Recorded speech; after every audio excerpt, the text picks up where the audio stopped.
Hello everyone, once again welcome back to my channel. और मुझे 2-3 ऐसे कमेंट्स रिसीव हुए थे कि आप सीबीओ के लिए कहाँ से प्रिपेयर किए थे, क्या किए थे। तो लास्ट ईयर में जब सीबीओ के पेपर में अपीयर हुई थी तो मैं बहुत ज़्यादा वैसा फुल फ्लेज कुछ पढ़ाई नहीं की थी, बस जैसे ऐसे ही पेपर दे लिया था। मैंने शायद 3 महीना का 1 बार गो थ्रू बस करंट अफेयर करा था और एक बार बस देखा था बैंकिंग गवर्नेंस का जो वीडियोज़ कुछ होते हैं वो देखा था। और डिस्क्रिप्टिव का 1-2 लेटर वगैरह बाकी लिख के मैंने कुछ नहीं देखा है। डिस्क्रिप्टिव के लिए कोई एफर्ट नहीं लगाया था, बस ऐसे ही देख लिया कि हाँ ये टॉपिक्स आ सकते हैं, टॉपिक्स आ सकते हैं। बट इस बार मैं सोच रही हूँ मैं अच्छे से प्रिपेयर करूँ और मैं थोड़ा सब कुछ अच्छे से कि हाँ कवर हो जाए सिलेबस एटलीस्ट। तो मुझे जो लगता है ये पर्सनल मेरा एक्सपीरियंस है, मेरे अकॉर्डिंग जो चीज़ें हैं मैं वो बता रही हूँ। इंग्लिश के लिए जैसे कि उतना टाइम है नहीं कि आप पूरा ग्रामर का रूल पढ़ो, ये पढ़ो वो पढ़ो। तो आप क्वेश्चंस कर सकते हो, क्वेश्चंस करके और जो उसमें रूल्स लग रहे हैं उनको ध्यान में रखो, या तो नोट डाउन कर सकते हो तो नोट डाउन कर लो। और बाकी आप पैसेजेस जो हैं वो सॉल्व करते रहो। आई थिंक इंग्लिश हो जाता है प्रैक्टिस करने से। और दूसरा अपना बैंकिंग नॉलेज का है, तो आप अगर बैंकिंग नॉलेज के लिए मुझे जो लगता है कि अगर आप कोई कोर्स ले लो पर्टिकुलर किसी का, तो क्योंकि वर्किंग हो सारे तो वहाँ से थोड़ी हेल्प हो जाएगी। बाकी मैंने शायद ऑलीवुड का ले रखा था, उनकी मैंने वीडियोज़ ही बस देखी थी, उसके अलावा कुछ वैसा अलग से करा नहीं।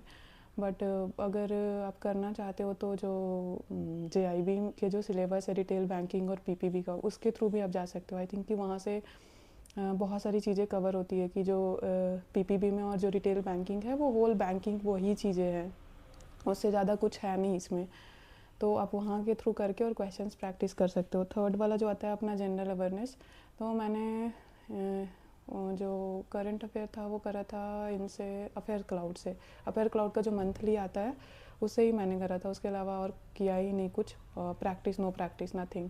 तो 1 बार बस गो थ्रू करा था करंट अफेयर को, जो उनकी मंथली जो आती है पॉकेट पीडीएफ, शायद पॉकेट पीडीएफ ही है हाँ। तो उसके थ्रू बस गो थ्रू करा था।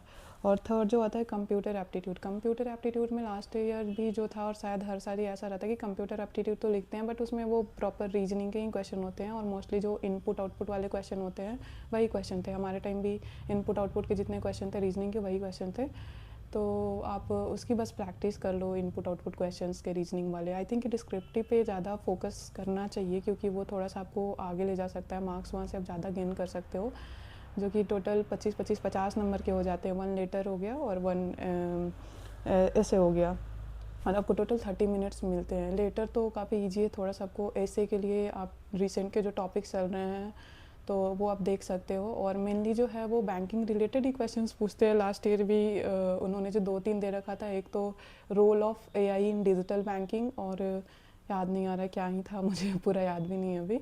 तो इतनी चीज़ें लास्ट ईयर थी। और सारे लोगों का आई थिंक कि अपना स्ट्रॉन्ग और वीक जोन अलग होता है, तो आप देख करके सेग्रीगेट कर सकते हो कि कहाँ पे आप ज़्यादा स्कोर कर सकते हो, कहाँ पे कम कर सकते हो।